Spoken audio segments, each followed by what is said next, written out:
Hello everyone, welcome back to my channel Aryahi vlogs and tips. అందరూ ఎలా ఉన్నారు? నేనైతే చాలా బాగున్నాను. ఈరోజు మీకు ఒక రెసిపీ చూపించబోతున్నాను. మిగిలిన ఇడ్లీ పిండితో చేసుకునే రెసిపీ. మిగిలిన ఇడ్లీ పిండిలో కొంచెం మన టేస్ట్ తగ్గట్టు బెల్లం వేసి కలుపుకోవాలి.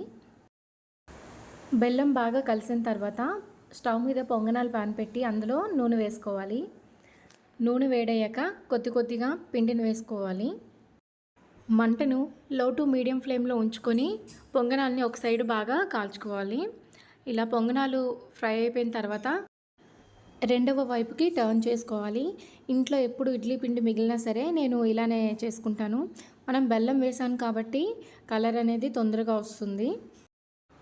ఇలా పొంగనాల్లా కాకుండా దిబ్బరొట్టిలా కూడా వేసుకోవచ్చు. టేస్ట్ అయితే చాలా బాగుంటుంది.